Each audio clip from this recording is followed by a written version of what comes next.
The day my son looked me in the eye and said, "Pop, don't call me for money anymore," I was standing in the cracked asphalt parking lot of the community college, clutching the receipt for the wire transfer that had officially drained the last drops of my pension. My hands were shaking so bad I dropped that little slip of paper. It fluttered down to the oil-stained ground like a dead leaf, and I just stared at it, unable to bend my knees to pick it up. The humidity down here in Pine Hollow, Alabama, usually wraps around you like a warm blanket, but that afternoon, the air felt cold enough to crack my bones. My name is Lawrence Benton. I am 72 years old, a retired county courthouse clerk, and I have lived my entire life following the rules, paying my tithes, and trying to be a decent man. I spent 30 years filing deeds, sorting birth certificates, and organizing the history of other people's lives, never thinking that the biggest lie was being written right under my own roof. I look in the mirror now and I see a man who gave everything, his sweat, his future, his security, for a love that turned out to be a ghost. Before I take you down this road with me, I have a small favor to ask. It gets quiet in this house these days, and your company means a lot to me. If you have a moment, please hit that like button to bring a little warmth to this old man's day. Subscribe so you don't miss the next part of my story, and do tell me in the comments where you are watching from and what time it is there. Reading your comments in the evenings keeps the loneliness at bay, and I surely do appreciate every single one of you. Now, let me take you back to where this all started. It wasn't a sudden explosion. It was a slow leak, the kind you don't notice until the tire is flat and you're stranded on the side of the highway. It started with pride. A father's pride. I raised my boy, Marcus, mostly on my own. His mama, my wife Althea, passed on to glory when Marcus was just 5 years old. It was a sudden aneurysm that took her, leaving me with a mortgage, a broken heart, and a little boy who had his mother's eyes and a confusion I couldn't fix. I threw myself into raising him. I worked double shifts during tax season at the courthouse. I took on odd jobs on the weekends. I learned how to braid hair, badly, I admit, and how to cook a pot roast that didn't taste like shoe leather. I did it all because I wanted Marcus to know that even though our family was small, it was strong. He was my sun and my moon. Every decision I made, from the car I drove to the clothes I wore, was calculated to give him a better shot at life than I ever had. And for a long time, I thought we were the perfect team. By the time Marcus hit his teenage years, the bond between us felt unbreakable, or so I told myself. We spent our Saturday mornings down at the muddy banks of the Katoma Creek, fishing for catfish and talking about the future. I remember the smell of the damp earth and the sound of the cicadas singing in the pine trees. Marcus would talk a mile a minute about airplanes, bridges, and how things were built. He had a mind for engineering, a sharp intellect that I knew didn't come from me. I was good with filing and order, but Marcus was good with creation. "I'm gonna build skyscrapers, Pop," he would say, his chest puffed out. "And I'm gonna buy you a house on a hill where you never have to smell that courthouse dust again." I would smile, feeling a lump in my throat, and tell him, "Son, all I want is for you to be a good man. The house doesn't matter." But deep down, I believed him. I believed in his potential more than I believed in my own breath. I started putting away money then, specifically for him. I didn't have much. A county clerk's salary in Pine Hollow doesn't make you rich, but it keeps the lights on. I wore the same 2 suits to work for a decade. I drove a truck that rattled so loud the neighbors knew I was coming from 2 blocks away. I skipped vacations. I skipped buying new boots even when the soles wore thin. But somewhere in the middle of high school, the closeness we had started slipping through my fingers like water. It wasn't anything big at first. Just a silence where there used to be chatter. He stopped wanting to go fishing on Saturdays, saying he had studying to do or friends to meet. I understood that. Boys grow into men, and men need their space.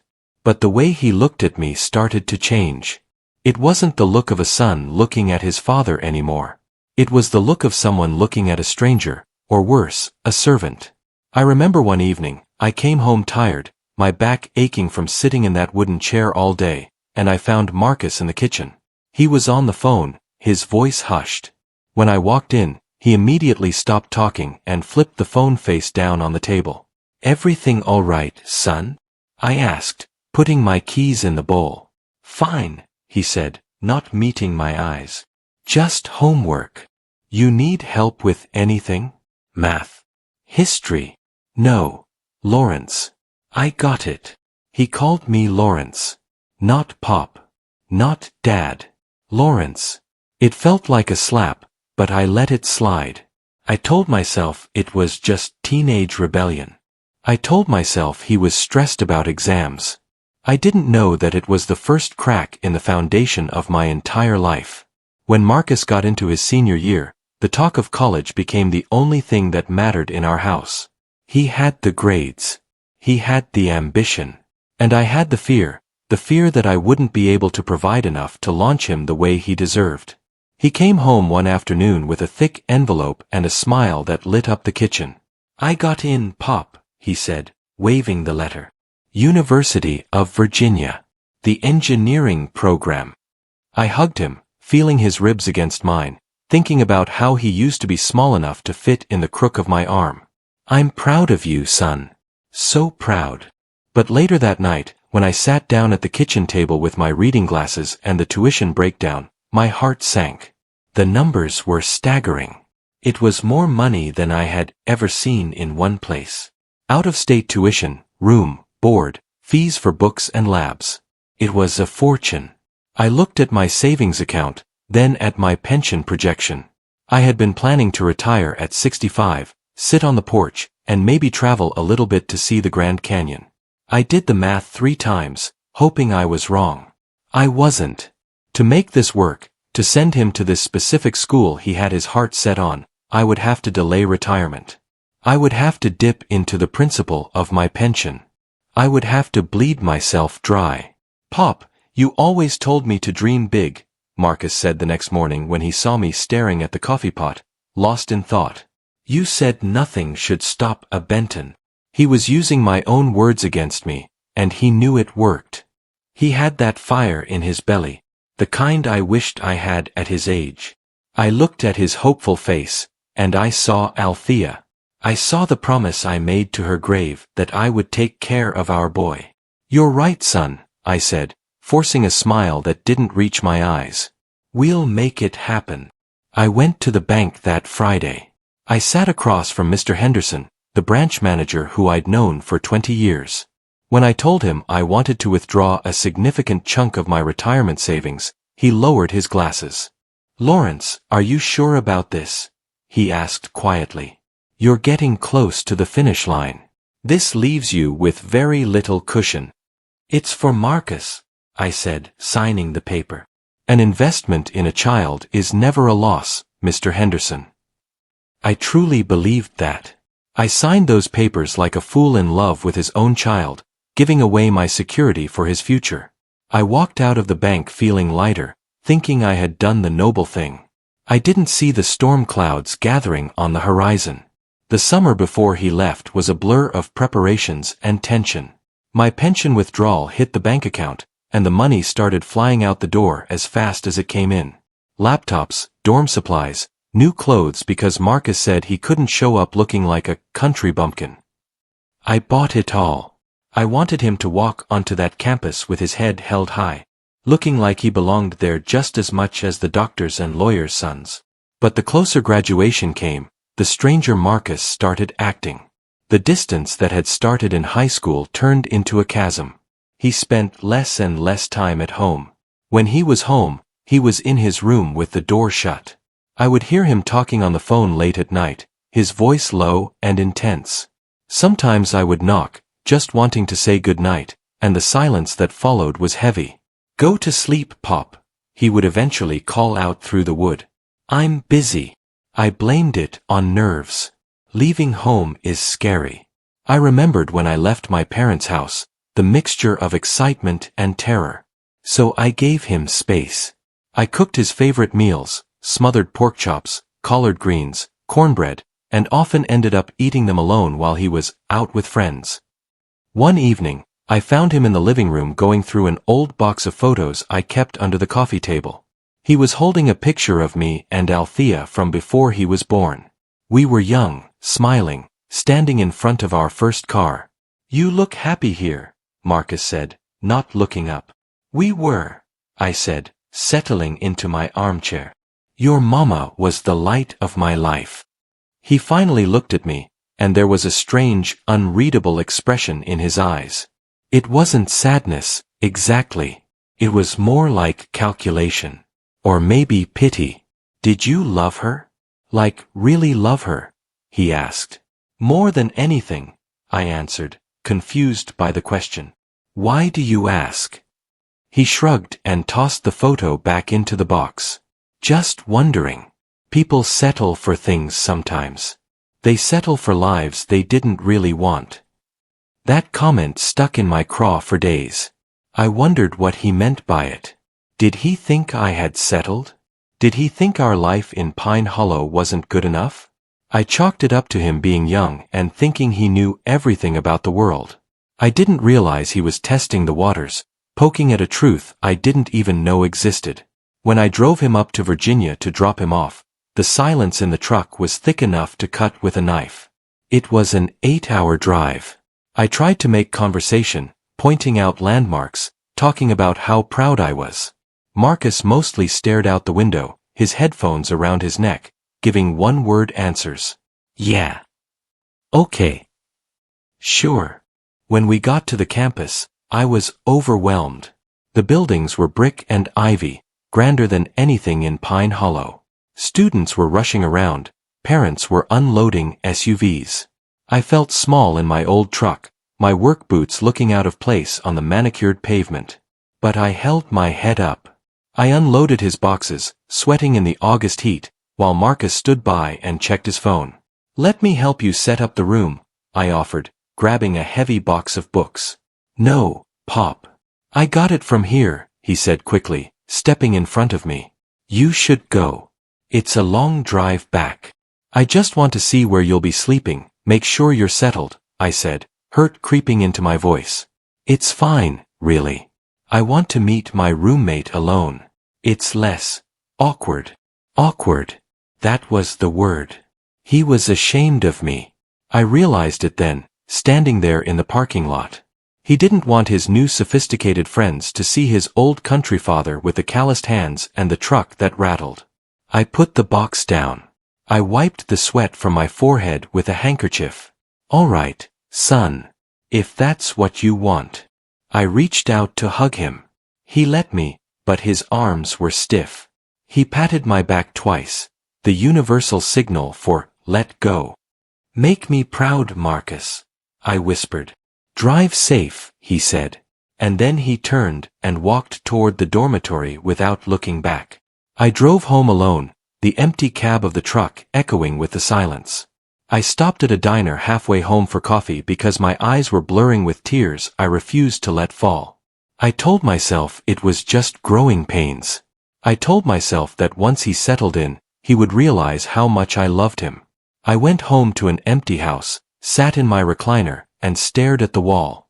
That was the first night I really felt the loneliness settle in, a cold companion that would soon become my only friend. The first semester bills hit me harder than a freight train. Even with the tuition paid, there were endless expenses I hadn't accounted for.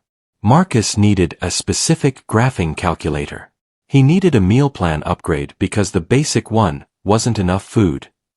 He needed money for a fraternity pledge fee, which I didn't fully understand but paid anyway because he said it was crucial for his networking. My pension check, now significantly reduced because of the early lump sum withdrawal, wasn't covering the mortgage and his demands. I sat at my kitchen table, surrounded by bills, the hum of the refrigerator the only sound in the house. I knew I had to do something. I went back to the courthouse, but they had already filled my position. So I started doing gig work. At 68 years old, I signed up for a grocery delivery app. I spent my evenings and weekends driving around town, hauling bags of cat litter and cases of water up apartment stairs for strangers. My knees, which had been bothering me for years, started to protest loudly. By the end of a shift, they would be swollen and throbbing. I also started fixing fences and doing yard work for the widows in the neighborhood. I was handy enough, and people trusted me. But manual labor at my age is a different beast. I would come home with my back screaming, my hands cramping so bad I could barely hold a fork. Marcus never knew. I never told him. When he called, which was rare, I kept my voice cheerful. "How are you doing, Pop?" he would ask, usually right before asking for money. "Oh, I'm doing just fine, son. Staying busy.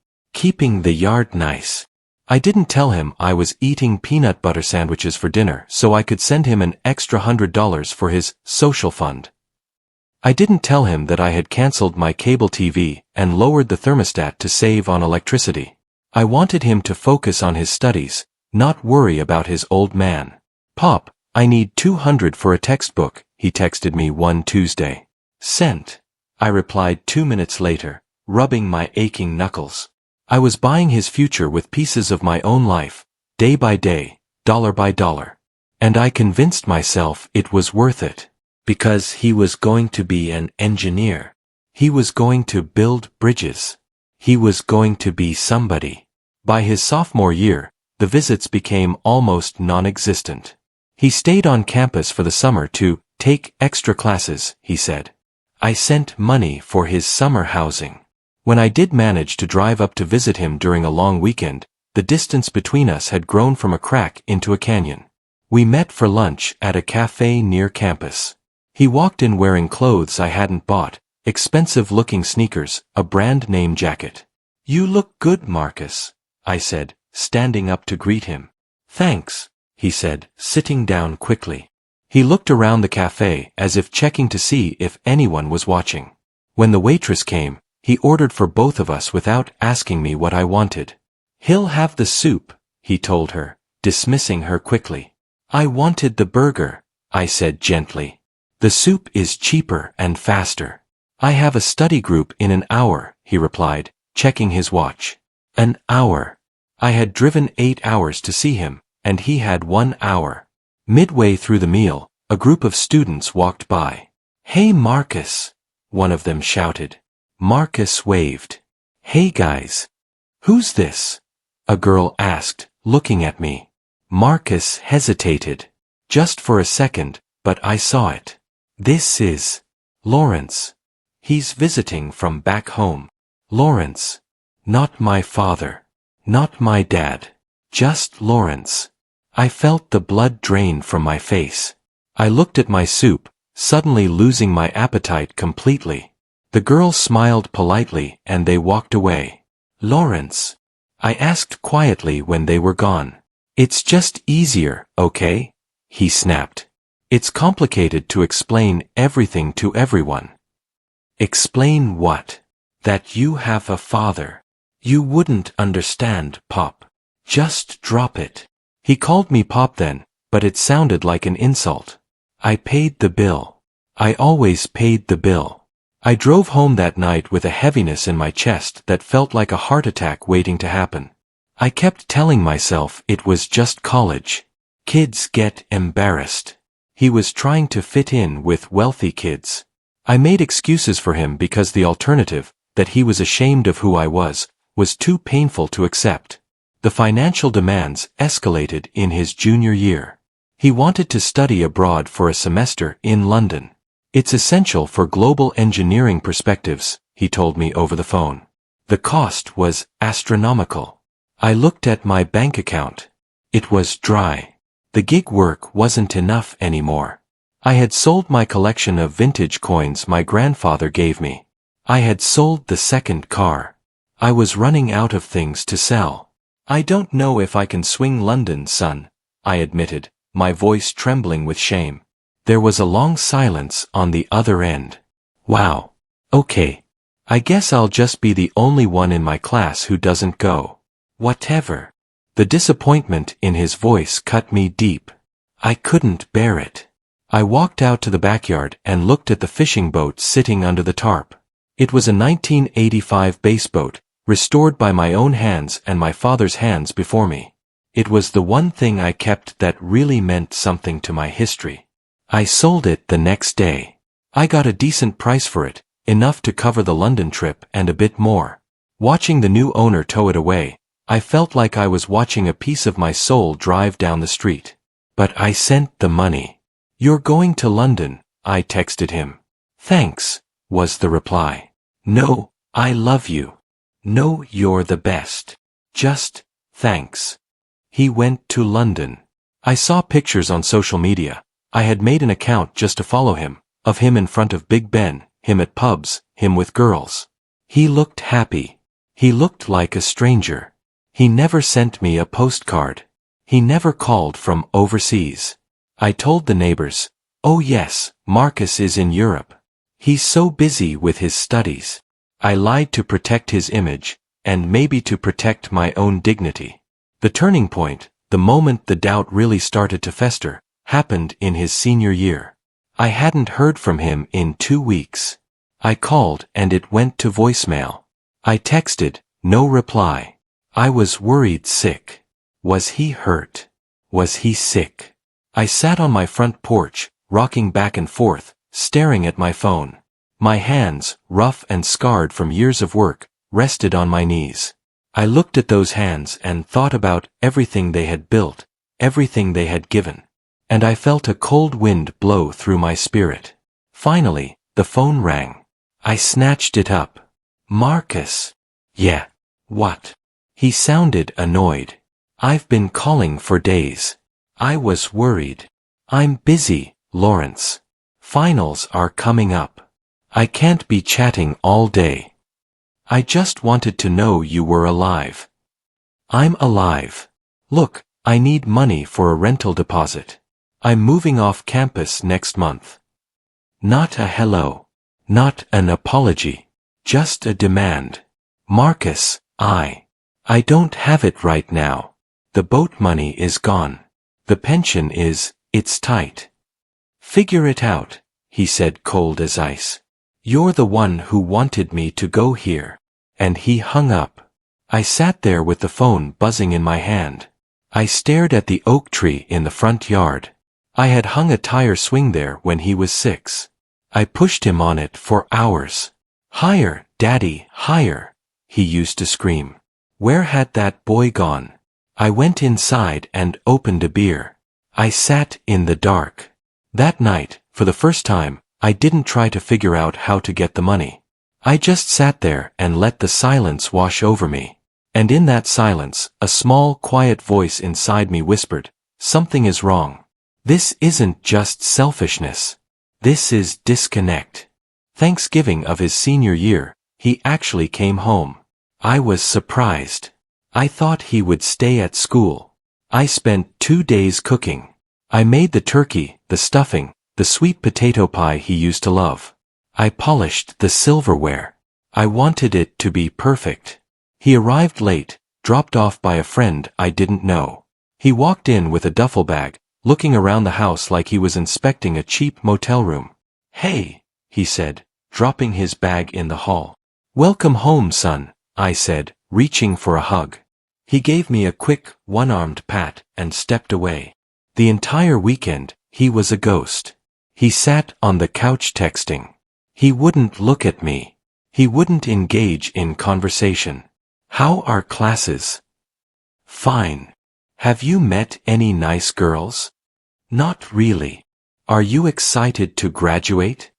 I guess. At dinner, he ate quickly, eyes glued to his phone screen. He didn't taste the food. He didn't acknowledge the effort. Marcus, please put the phone away, I said gently. It's Thanksgiving. He rolled his eyes but put it on the table, face down. Happy. I just want to talk to you. About what? The weather? The neighbors? Your fence painting business. His tone was dripping with condescension. My fence painting business. The business that paid for the shoes on his feet. I stood up and took his plate. I'm going to wash the dishes. He didn't offer to help. He grabbed his phone and went back to the living room. I stood at the sink, my hands in the soapy water, scrubbing the roasting pan. I looked out the window at the dark backyard. Tears ran down my face and dripped into the dishwater. How could a child drift so far? It wasn't just distance. It felt like he despised me. After he left that Sunday, without saying goodbye, just a "see ya," as his friend honked the horn outside, I was cleaning up the kitchen counter. He had left a mess of papers and wrappers. I was sweeping them into the trash when a piece of paper caught my eye. It was a letter from the university. A scholarship notification. I picked it up, intending to file it for him. I smoothed it out. "Dear Mr. Marcus Vance." I stopped. I blinked and read it again. Mr. Marcus Vance. Vance. Not Benton. I looked at the birth date. It was Marcus's birthday.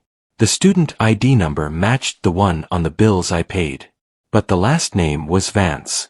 I stared at that paper until the letters started to swim. I thought it was a typo. A clerical error. Universities make mistakes, right? But the name Vance, it rang a bell, a very distant, faint bell in the back of my mind. A name from Pine Hollow's past. I put the letter on the table and sat down. It sat there like a stone, heavy and cold. Why would the university have him listed as Vance? Unless he applied as Vance. Unless he told them that was his name. My mind started racing, trying to connect dots I didn't want to connect.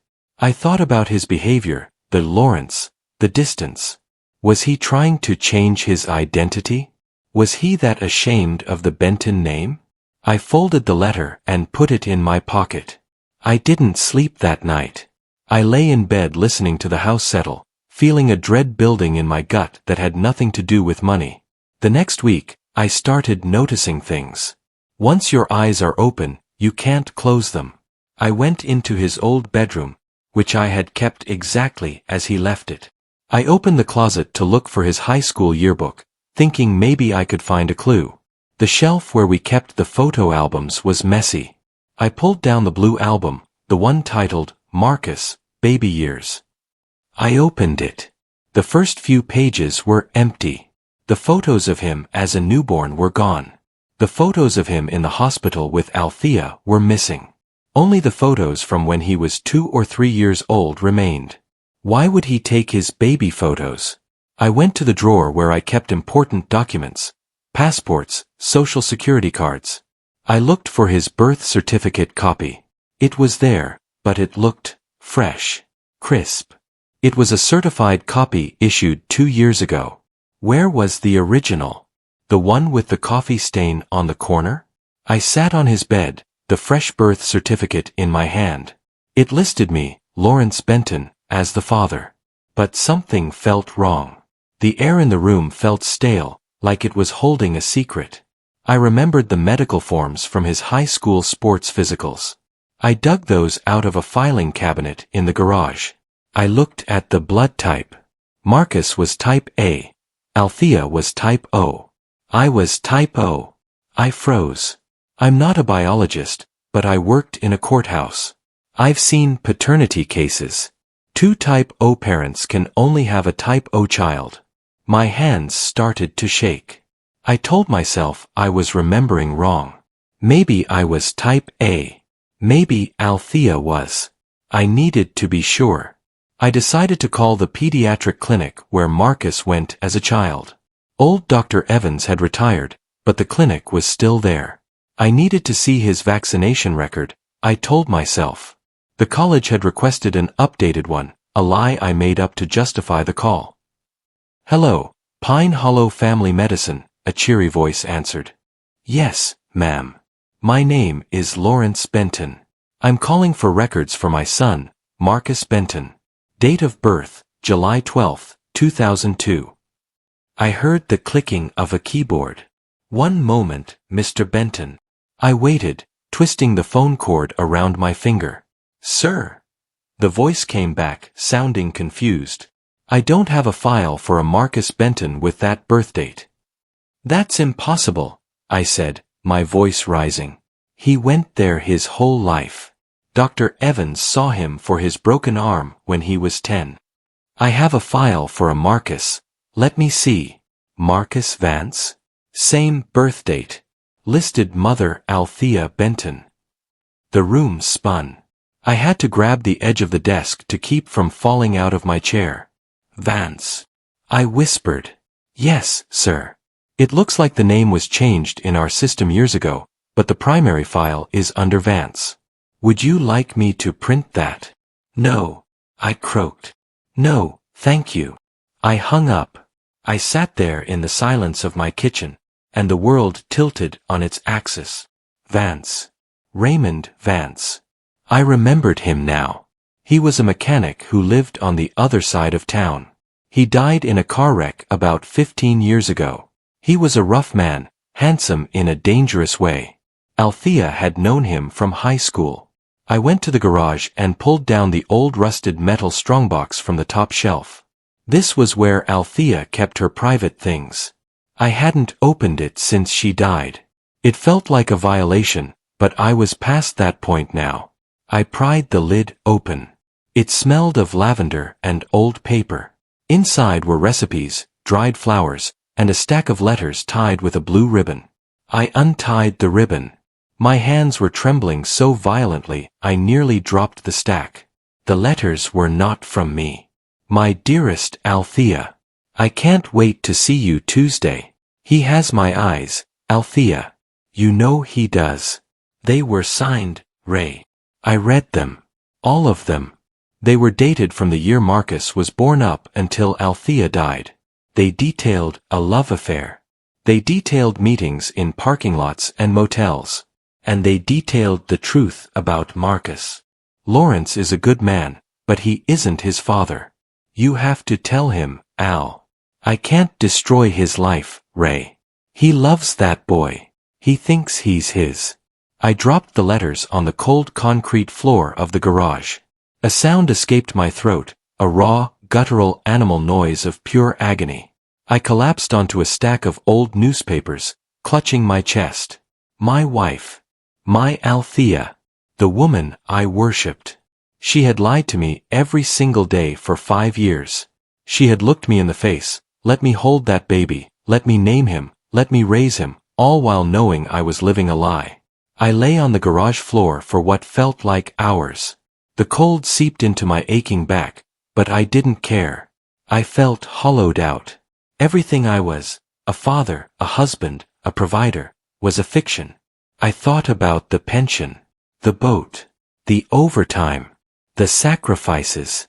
I had given my life for another man's son. But then, a desperate hope seized me. Maybe Marcus didn't know. Maybe he was innocent in this. The name change at the clinic, the scholarship, maybe he found out recently? Maybe he was confused and scared? I needed to hear his voice. I needed him to tell me he was my son, no matter what the blood said. I scrambled up, ran into the house, and grabbed the phone. I dialed his number. It rang 4 times. What? He answered, impatient as always. Marcus, I said, my voice breaking. Son, I found some papers. I found a letter with the name Vance. There was silence on the line. A cold, heavy silence. Marcus. So you finally figured it out, he said. His voice was completely flat. No surprise. No emotion.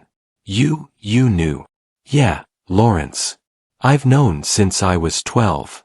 Mom told me before she died. She gave me a letter to open when I was older, but I peeked. 12. I gasped. You've known for 10 years? Yeah.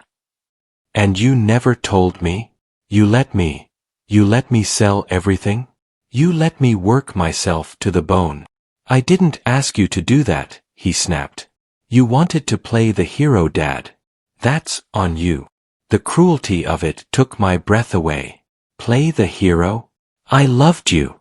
I raised you. You raised me, but you aren't my dad. Ray Vance was my dad. Mom told me he was cool, that he was a rebel. You're just the clerk. He hung up. The disconnect tone buzzed in my ear like a flatline. I stood there in my kitchen, the phone slipping from my hand, and I felt my heart shatter into a million jagged pieces. I didn't sleep for 3 days. I wandered around the house like a zombie. I looked at the pictures on the wall, Marcus graduating kindergarten, Marcus catching his first fish, Marcus and me at a baseball game. They looked like lies now. Every smile felt like a mockery. I went to the courthouse. I didn't know where else to go. It was the only place where truth still existed for me. I found my old friend, Mrs. Higgins, who still worked in records. "Lawrence, you look terrible," she said, concerned. "I need to see a file, Martha. Please." "Sealed records." She hesitated, but she saw the desperation in my eyes. We went to the basement archives. We pulled the file for Marcus Benton. There it was. An amendment filed shortly before Althea died. She had started the process to change his name to Vance, but she died before it was finalized. But the paternity acknowledgement, it was there. Signed by Raymond Vance. She had planned to leave me. She had planned to take him and go to Ray. But Ray died in the wreck, and then she died. And I was left holding the bag. I sat on the dusty floor of the archive room and wept. Mrs. Higgins put a hand on my shoulder, but she didn't say a word. There are no words for that kind of betrayal. I needed to confront someone. Althea was dead. Ray was dead. Marcus was gone. I drove to Althea's sister's house. Aunt Bernice. She lived 2 towns over. She opened the door, and the moment she saw my face, she knew. She turned pale and backed away. "Lawrence, did you know?" I asked, my voice low and dangerous. She started crying immediately. "Lawrence, please. It was so long ago. Did you know?" I roared, slamming my hand against the doorframe. "Yes. We all knew. Althea told us. She was scared, Lawrence. She didn't know how to tell you. So you let me raise him? You let me spend my life on him? You came to my house for Christmas, ate my food, looked me in the face, and laughed at me behind my back. No one laughed at you, Lawrence. We pitied you. We thought it was a kindness to let you be happy." "Kindness?" I laughed, a bitter, broken sound. "You call this kindness? I have nothing, Bernice. No money, no son, no wife, no dignity. You stripped me clean." I turned and walked away. She called after me, "Marcus loves you in his own way." "Marcus doesn't know what love is," I spat back. "And neither do you." I drove. I didn't know where I was going. I just drove until the pavement turned to gravel and the gravel turned to dirt. I ended up at the old river road, the spot where I used to take Marcus fishing. I parked the truck and got out. It was evening. The sun was setting over the water, turning the river blood red. I sat on the tailgate of my truck. I thought about ending it. I really did. The pain was so physical, so crushing, I didn't think I could take another breath. I felt like a fool. The village idiot of Pine Hollow. The man who raised another man's son and bankrupted himself doing it. I looked at the water. I remembered teaching Marcus to cast a line right there. "Be patient, Pop," he would say. I realized then that the boy I raised was dead. The Marcus I loved, the little boy with the gap-toothed smile, he didn't exist anymore. He had been replaced by this stranger, this Vance, who looked at me with contempt. I cried until my throat was raw. I cried for the wasted years. I cried for the boat. I cried for the pension. But mostly, I cried for the love I had poured into a bucket with a hole in the bottom. But the sun came up the next morning. It always does, whether you want it to or not. I woke up in the truck, stiff and cold. I drove home. I knew I had to see him one last time. I needed closure. Not over the phone. Face to face. I texted him. "I'm coming to campus. Meet me at the coffee shop at noon. If you don't come, I will come to your dorm and embarrass you in front of everyone." He was there. He sat in the corner, arms crossed, looking furious. I walked in. I looked old. I hadn't shaved. My clothes were wrinkled. But I stood tall. I sat down across from him. I looked at his face, Ray Vance's face. I saw it now. The jawline, the eyes. Say what you gotta say, Lawrence, he said. I just have one question, I said quietly. Did you ever love me? Even a little bit? Or was I just a wallet to you? He looked away. For a second, I saw a flicker of the little boy. I loved you when I was a kid. You were good to me. But then I found out the truth. And every time I looked at you, I just saw a chump. A guy who was living a lie. It made me sick. A chump, I repeated. A man who wiped your nose, who cheered at your games, who worked himself to death for you. That's a chump. It's pathetic, man. You were living in a fantasy world. I just wanted to get out. I wanted to be successful. I didn't want to end up like you. You used me, I said. You used my money. You offered it, he shrugged. I took it. That's how the world works. I looked at him, and strangely, the anger evaporated. It was replaced by a profound sadness. You're right, I said, standing up. I am a chump, because I loved without conditions. But you're something worse, Marcus. You're empty. You have Ray Vance's blood, all right. You have his selfishness too.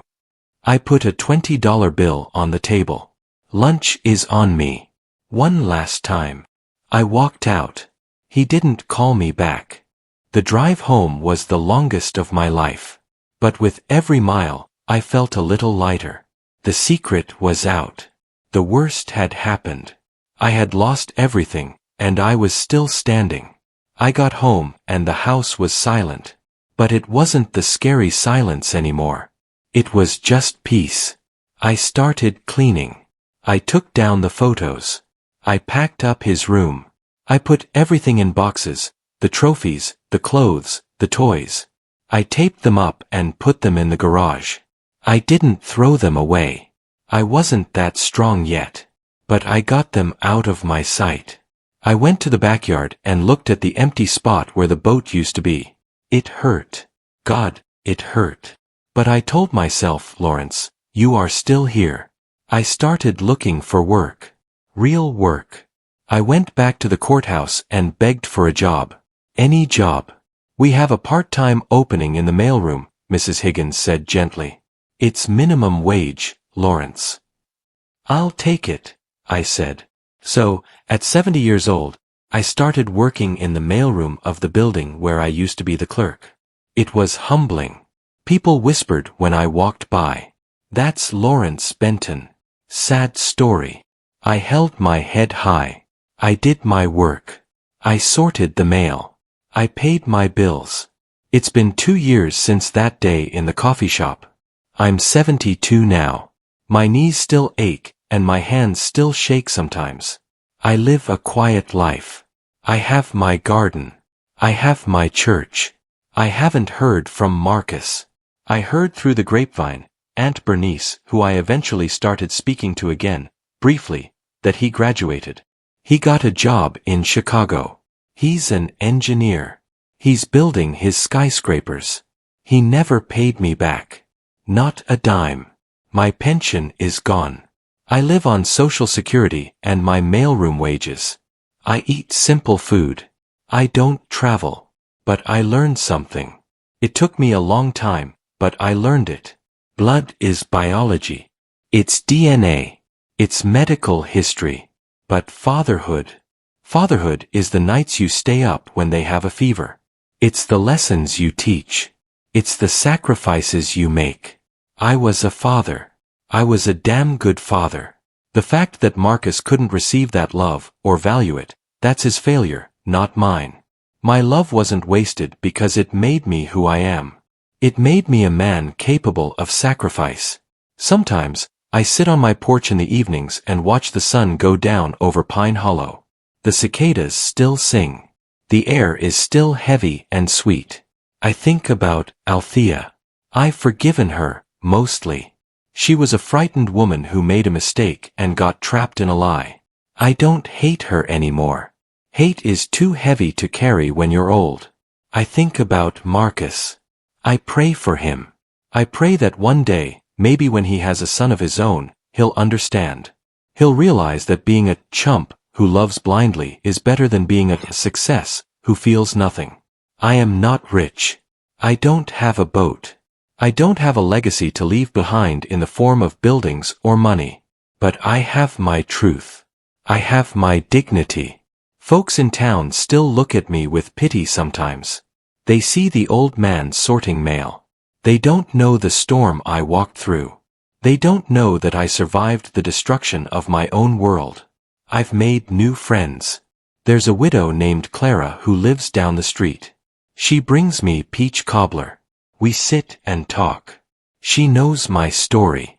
She doesn't pity me. She respects me. You have a big heart, Lawrence, she told me once. Don't let it turn to stone. I'm trying, Clara. I'm trying. So, that's my story. It's not a fairy tale. There's no big revenge where I win the lottery and Marcus comes crawling back. Real life doesn't work like that. Real life is picking up the pieces and gluing them back together, even if the cracks show. I spent my pension on a lie, but I spent my love on a hope. And I won't apologize for loving hard. If you are a parent, hug your kids. If you are a child, call your folks. Tell them thank you. You don't know what it cost them to get you where you are. Thank you for listening to an old man ramble. It feels good to get this off my chest. The house doesn't feel so empty when I know someone out there is hearing me. If you've ever felt used or betrayed, or if you've loved someone who didn't love you back the same way, tell me in the comments. Let's share our burdens. It makes them lighter to carry. I'm Lawrence Benton. I'm 72 years old. I'm broke, but I'm not broken. Please leave a like if my story touched you. Subscribe to the channel so we can talk again soon. And remember, the only thing we truly own in this life is the love we give away. Take care of yourselves, and God bless.